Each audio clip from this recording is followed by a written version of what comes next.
KD tomorrow, but today it is Avril Lavigne. It's been 4 years since she last released an album, and during that time she's had a lot going on. Yeah, we've watched her grow up from the pin-up girl for teenage angst to a mature woman with plenty to say. Avril Lavigne joins us this morning on a flying visit to Australia. Thank you for taking the time to come in and perform. You're here for 2 days, yes. 2 or 3 days, but you still got in a surf. I did. How did that go? I'm so happy I did. I just started surfing a little bit, and it was my 3rd time, so I was like, I have to surf in Australia. I had a 7-foot board, and I was on 4-foot waves, and it was good. I got up on every time, and it was pretty awesome. Got some good footage. We videoed it and put it online. Terrific. It's good that you get a little bit of time out because it is a pretty packed schedule. You're here for the new album. Tell us about it. Goodbye Lullaby. Is it sort of showing a different side to you? Yes, outside of the first single, What the Hell, which is kind of more reminiscent of my older stuff. Goodbye Lullaby. I wrote half of this record by myself, and I produced a couple songs on it, and it has a different tone and vibe than my other stuff. It's kind of less pop rock. It's a little more emotional, deeper. Yep. How do you tackle that? How do you decide on the messages you want to put out and match it with the music? I kind of go with just the vibe and the style production-wise, and then I just write my songs, and that all just happens and comes together. It's kind of like when you're painting a picture, you don't really know what's going on until the end.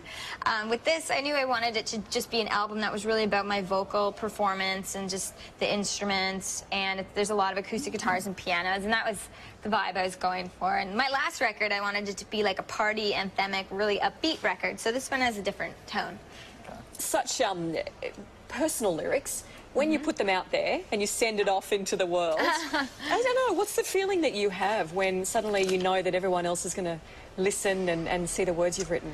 Well, with this record, I really wanted to push myself and to go to those vulnerable moments and really open up, because that's what this album is about for me. And so I wasn't afraid. Of course, people are going to make their assumptions, but with my songs, like, I write them and I put them out there, and I don't really get into, like, specifics, obviously. Yeah. But I think that there are some moments that are so real and raw on this record that and those moments, I hope, will touch people. Yeah. I'm a finance nerd as well, so I take an interest in your business ventures as well. And you branched out into perfume and clothing and things like that. How important is that for you to get into those areas? Well, I've been doing music now for 10 years, so it's really nice because Abby Dawn, my clothing line, my tattoo. I started my line a few years ago, and fashion is a really big part of what I do. And so I'm now a designer, and I get to design for, like, myself on stage, off stage, photo shoots, and it's a lot of fun because I'm a creative person. I'm very visual. I like to do a lot, and it's just another way for me to extend that and to have fragrances. It's super cool. Like my one fragrance is called Black Star, and I also wrote a song for it, and it's the intro to my record. So it all goes together. It's all me and everything that I like and believe in.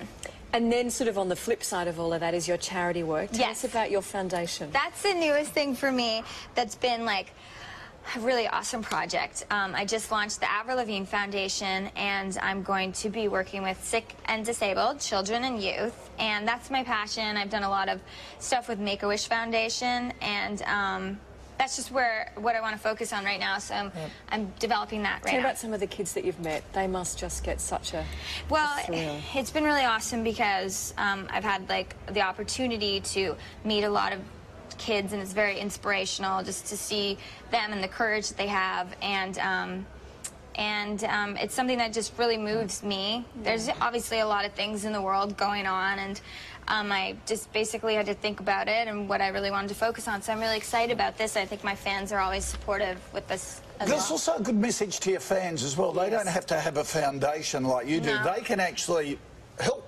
Starlight Foundations and Make-A-Wish Foundations and do it individually, give back to the community, which is fabulous. I think it's important for us all in whatever way we can to give back, whether it's in our time or whatever we can do. There's always something we can all do. That's terrific. Well, we're so glad you're with us this morning. I know you're going to sing again. You've got another song coming up for us in just a tick. So all your fans outside are very, very excited. Yes, and we really appreciate you joining us this morning. Catch you again shortly.